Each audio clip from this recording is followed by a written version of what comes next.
Hello and welcome all of you. इस lecture में हम डिस्कस करेंगे limits on specific heat of A gas.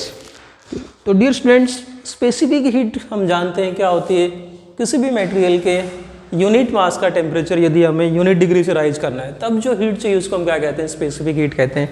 अब देखो, सॉलिड और लिक्विड के केस में यदि हम रूम टेम्परेचर की बात करें और एटमॉस्फेरिक प्रेशर की बात करते हैं तो सॉलिड और लिक्विड के केस में स्पेसिफिक हीट की एक सिंगल वैल्यू होती है, यूनिक वैल्यू होती है हर मटेरियल के लिए, हर सॉलिड के लिए। फॉर एग्जांपल, जैसे मान लो एल्यूमिनियम की स्पेसिफिक हीट कैलकुलेट करें तो एल्यूमिनियम की स्पेसिफिक हीट होती है 900 जूल पर किलोग्राम पर डिग्री सेल्सियस। इसी प्रकार से यदि आप वाटर की स्पेसिफिक हीट निकालोगे तो ये भी यूनिक, इसकी भी यूनिक वैल्यू होती है नियरली इक्वल टू 4200 जूल पर किलोग्राम पर डिग्री सेल्सियस। लेकिन हम यदि गैस की बात करते हैं तो गैस के केस में स्पेसिफिक हीट की कोई एक सिंगल वैल्यू नहीं होती है, कोई एक यूनिक वैल्यू नहीं होती है। स्पेसिफिक हीट जीरो हो सकती है, इन्फिनिटी हो सकती है, फाइनाइट वैल्यू हो सकती है, या फिर इवन नेगेटिव में भी स्पेसिफिक हीट हो सकती है।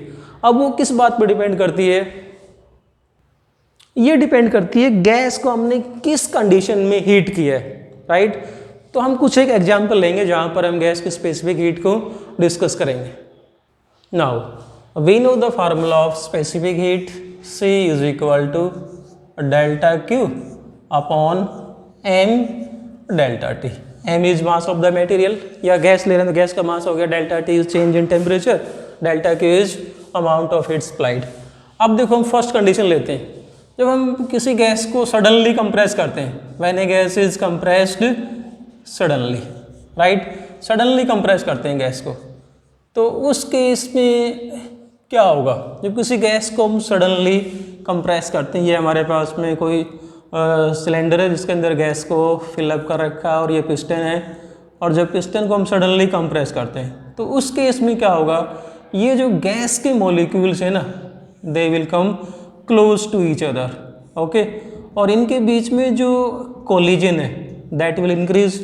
अब जैसे कोलिजन इंक्रीज होगा, temperature of the gas starts increasing, okay. अब यहाँ पर देखो, हमने गैस को केवल कंप्रेस किया है, no heat is supplied, means delta Q is equal to 0, फिर भी टेम्परेचर में चेंज आया है, okay, temperature of the gas is increasing, heat supplied is 0। तो इस केस में क्या हुआ कि गैस का हमने टेम्परेचर राइज भी कर दिया और फिर कोई हीट भी सप्लाई नहीं की। इसका मतलब यहाँ पर स्पेसिफिक हीट कितनी होगी? We can say that specific heat capacity is 0। इसी प्रकार से देखो, हम सेकंड कंडीशन क्या लेते हैं कि गैस को हम हीट करते हैं, gas is heated, okay, gas is heated but allowed to expand. हम क्या कर रहे हैं? गैस को हीट सप्लाई कर रहे हैं, यहाँ से गैस को हीट दे रहे हैं, सम हीट इज गिवन, और साथ में ये जो पिस्टन है इसको एक्सपेंड होने के लिए अलाउ कर रहे हैं। इस प्रकार से अलाउ कर रहे हैं कि जितना हम हीट दे रहे हैं वो उतनी ही ये जो गैस है ये एक्सपेंड हो रही है। इसका मतलब इस केस में क्या हुआ? हम जो हीट दे रहे हैं वो हीट कहाँ जा रही है? इस गैस को एक्सपेंड होने में खर्च हो रही है। इसका मतलब there is no rise in temperature. हमने हीट दी, some heat is given but there is no change in temperature. तो यदि यहाँ से आप स्पेसिफिक हीट निकालोगे then C is equal to delta Q upon में एम। हीट दे रहे हैं, टेम्परेचर में चेंज नहीं आया, क्यों नहीं आ रहा? क्योंकि जो हीट दे रहे हैं वो क्या काम कर रही है? गैस को एक्सपेंड होने में खर्च हो रही है, that is not increasing the internal energy और टेम्परेचर ऑफ द गैस।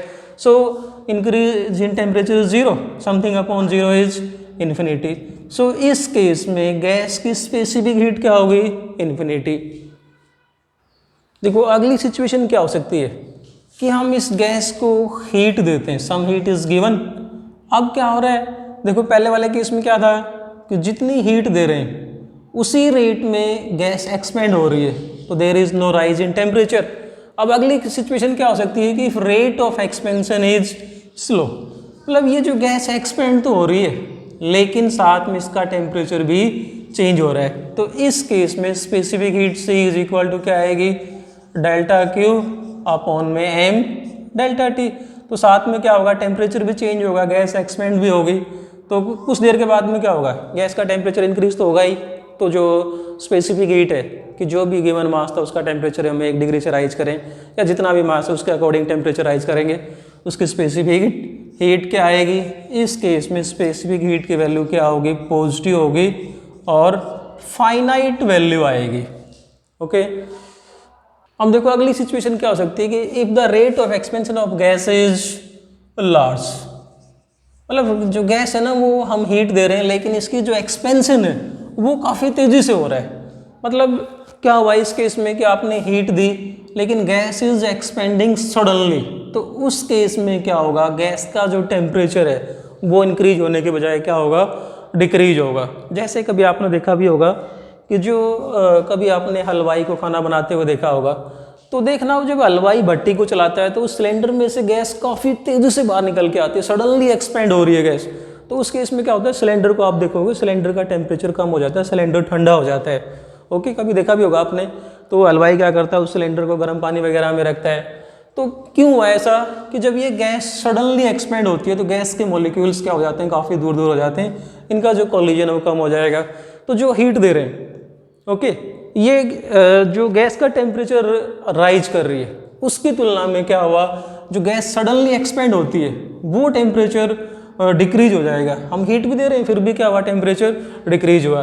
तो उस केस में यदि स्पेसिफिक हीट निकालेंगे, C is equal to delta Q upon में M delta T, but temperature is decreasing, delta T क्या होगा, यहाँ पर डेल्टा T किस में आएगा, नेगेटिव में। सो इस केस में गैस की स्पेसिफिक हीट क्या होगी, नेगेटिव होगी।